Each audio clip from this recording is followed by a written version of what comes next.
Hey everybody, before we get to today's show, I just want to update you on something. I know I've mentioned this on the show previously, but in case you missed it, while I'm in Japan for a couple weeks, we're going to be preparing for a lot of change here at WDWNT, and especially here at our space at WDWNT Celebration, which is our office space, our working studio where we film News Today, WW News Tonight, and a lot of our other programs, and of course, our incredible museum, which has been up to this point just one small room in the front of our office space.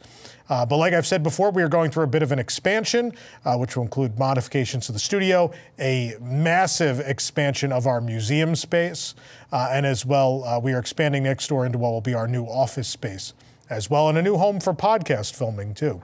So, with all that happening, obviously, it takes a little money to make these things happen, as Walt Disney said in one way or another at one point. It takes a lot of money to make these dreams happen, something like that. I don't remember exactly what the wording was, but nonetheless, it's true that we need money. So what we're doing is, as I've been moving stuff over here to the new space, I have found over 300 items from my personal collection that I feel I can part ways with. And the idea here is to raise money for all of the projects that we're going to be taking on in the next 6 weeks as we remodel and reimagine all of this space for your future enjoyment. So these items will be available in an auction this coming Saturday, March 23rd, which will begin at noon Eastern and will likely take several hours as it's 300 and some odd items of mine. And it's a great opportunity to own collectibles from various Disney parks around the world, the Disney Cruise Line, Disney Store, etc. From over the years. We have stuff, I think from the 80s to today, available in this auction. A lot of pins, a lot of other very cool stuff. So please check it out, and please know that every cent of that will go to improving our studio, office, and museum space. And we can't wait for you to see it when we have our grand reopening starting in May. And there'll be a lot of other opportunities too. We want to start opening the space for recordings of this show, News Today, and the like. So a lot of exciting things on the horizon. But again, our 2024 spring cleaning auction will take place beginning at noon Eastern Time this Saturday, March 23rd. So please join us. It'll be streaming right here on YouTube, and you can check out the full catalog at auction.wdwnt.com. Check it out, and we'll see you then.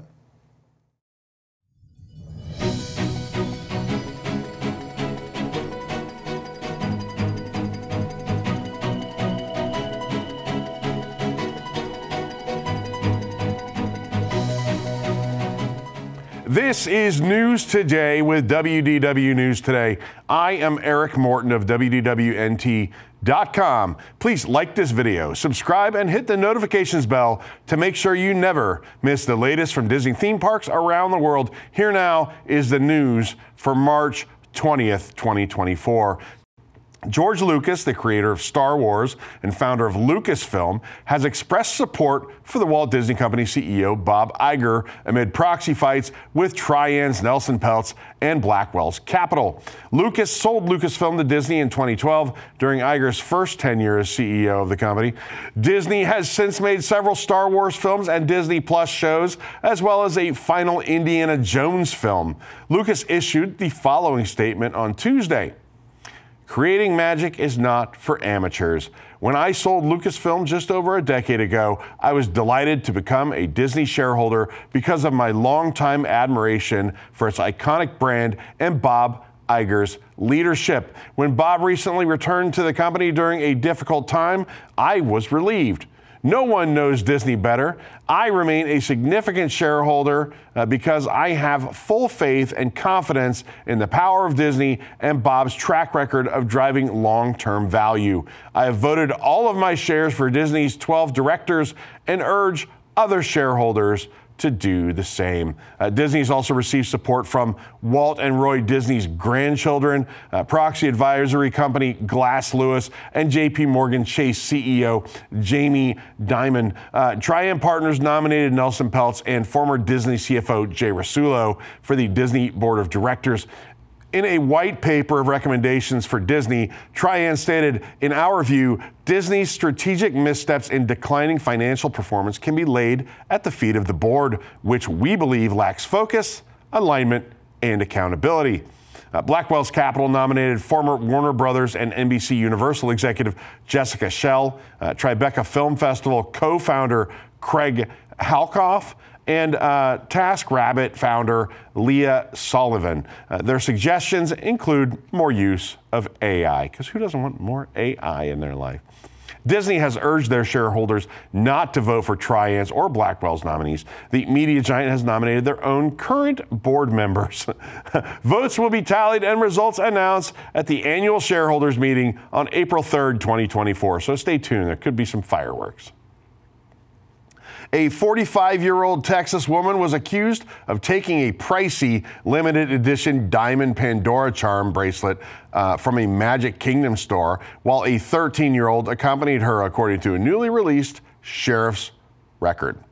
Indisar Kudaher Lafta, 45, who lives in Houston, was arrested in December and charged with grand theft. It took months for the Orange County Sheriff's Office to release public records. Of course, it normally does. That's why WWNT didn't get this information, until a few months after the incident. The situation unfolded at the world's busiest theme park when a nearly $1,900 Pandora charm bracelet went missing from the display tray.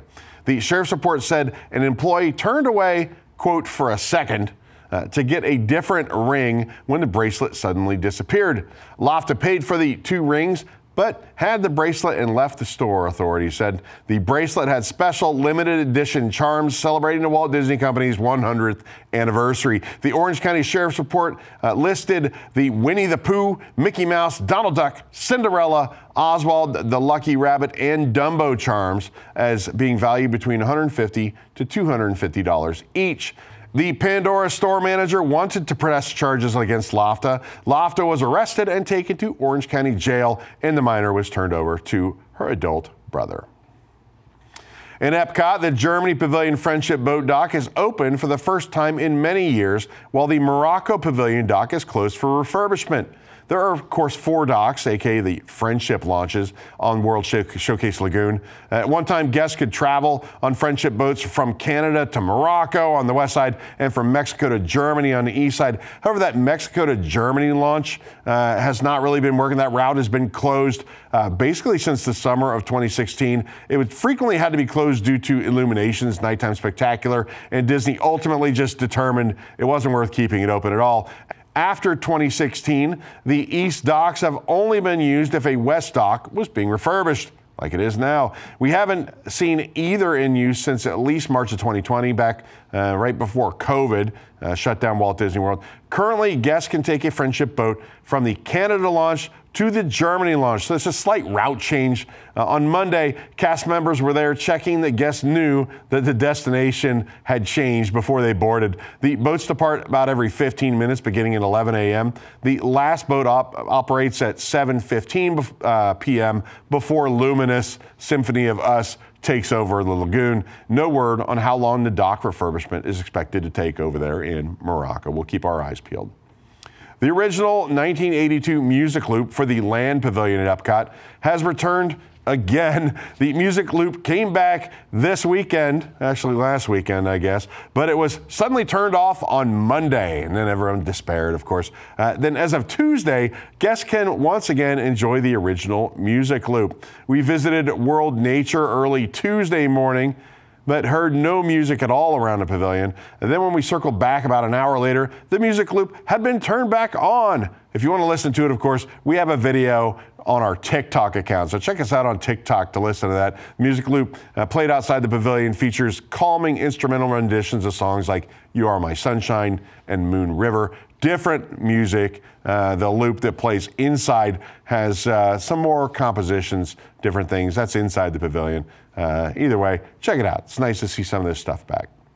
This program is brought to you by our official travel agent sponsor, Be Our Guest Vacations. Your dream vacation begins with Be Our Guest Vacations and their concierge team of expert vacation planners. Head on over to beourguestvacations.com/WDWNT and their team will design your next magical vacation, from Walt Disney World and Disneyland to Disney Cruise Line to even to Adventures by Disney and more. They are also able to book those unforgettable VIP tours where you and your group can experience the ultimate park day. Of course, the best part is that their concierge services are 100% free, so book today.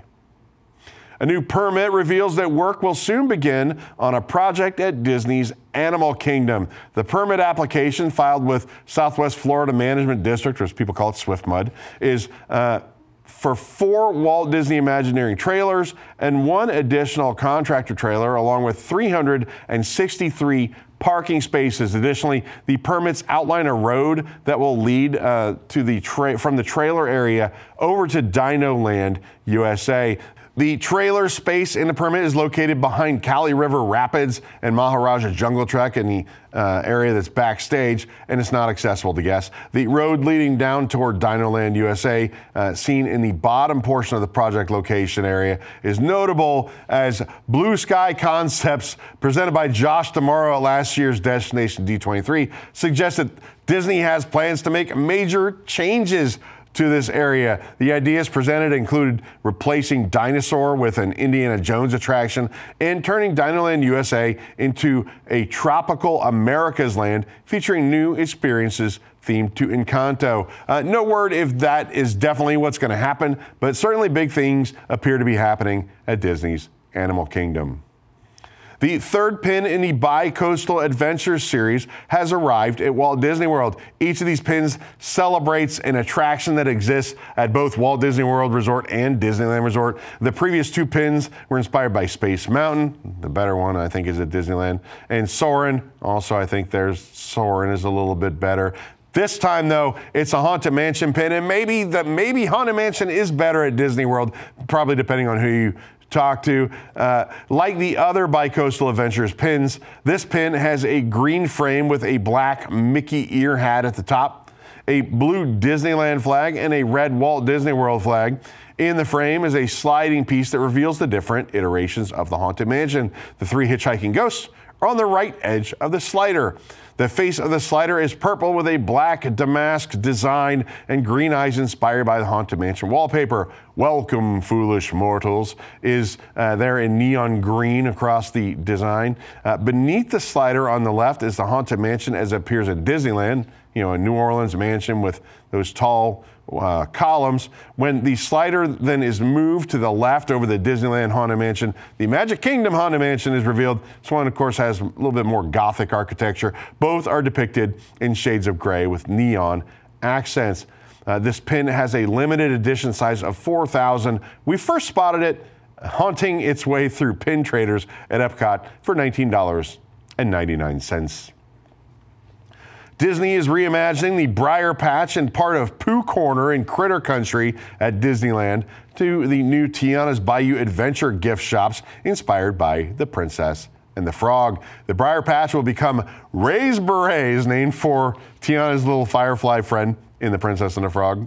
Concept art indicates the store will retain much of its old appearance, but with the addition of firefly lights in the foliage on the roof. At Ray's Berets, a guest can shop for headwear, of course, apparel, accessories, toys, and more. The left-hand side of Pooh Corner will become Lewis's Critter Club. The treats side of Pooh Corner will remain the same. Don't panic to those of you that really love that peanut butter square. I know that you're out there. The critters of Tiana's Bayou Adventure call Lewis's Critter Club their home away from home. Here, guests can purchase apparel, accessories, home decor, and more featuring Tiana and animal characters. Critter Country will temporarily close beginning May 1st, 2024 to help facilitate these updates.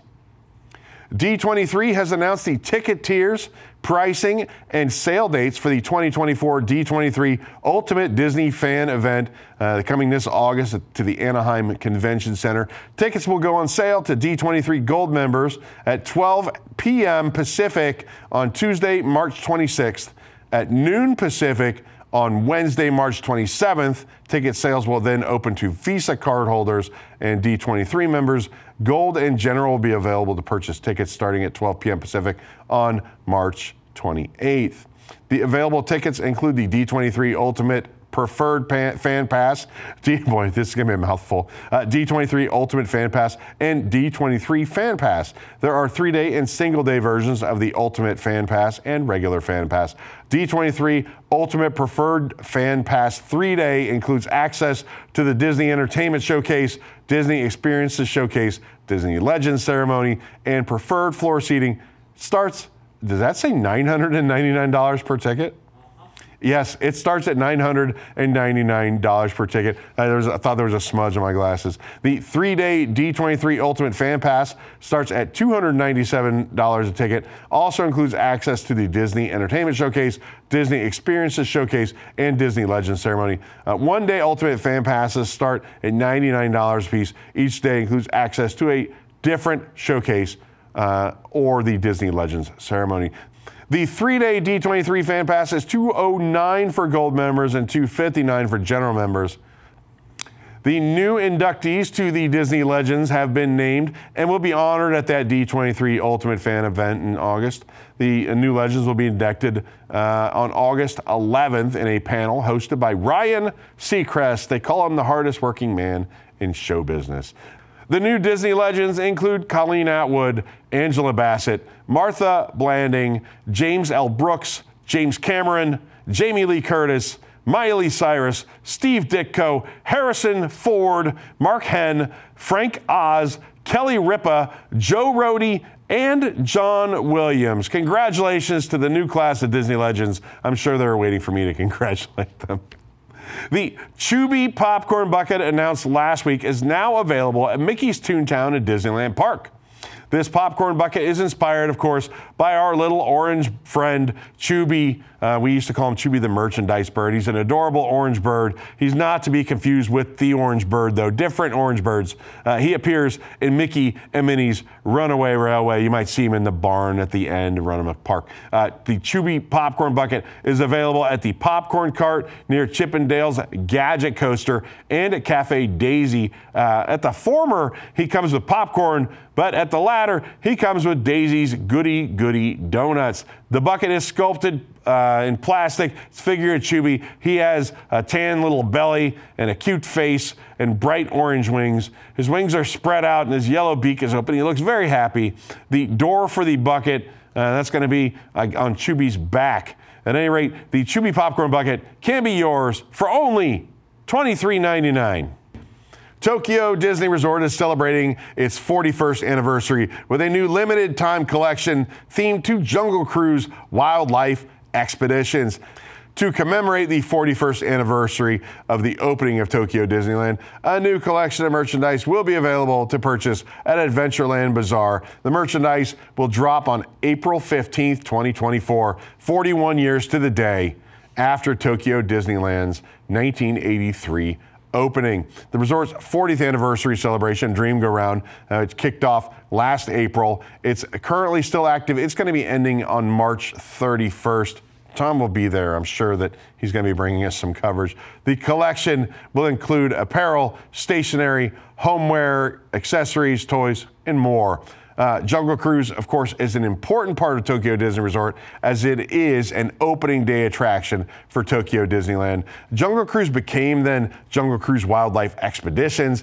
Back in 2014, they made some changes, added some jokes, things like that. The collection features a lenticular, oh boy, there's a lot of stuff. Lenticular postcard, a clear holder with a glow-in-the-dark effect, a stationery set, a ballpoint pen with Mickey recreating that trapped safari scene you may remember, a couple of pin badges, a button badge, a Tomika Jungle Cruise boat, a stainless steel mug, a sealable container set, a commemorative ship's wheel, a magnet set, a mini towel with glow-in-the-dark elements as well, a bandana, a t-shirt, a watch, that looks pretty cool, a hat, a drawstring pouch, a shopping bag, a Mickey plush badge, also a mini plush badge, and a plush Mickey clip. All this looks amazing, and something tells me Tom is going to be buying all of it. For the absolute latest on these stories and all those that didn't make it onto today's show, be sure to check WDWNT.com and follow us on all your favorite social media platforms. You can also, of course, check our website for a lot of these stories. You can support the entire team behind this show and others by joining the WDWNT Interglobe Society at patreon.com/WDWNT. Get access to exclusive content, discounted show and event tickets, and more. A special shout out to all the WIGS members watching who make this show happen each and every week. For the worldwide leader in Disney Parks news, this is Eric Morton saying enjoy the rest of your today and have a great, big, beautiful tomorrow.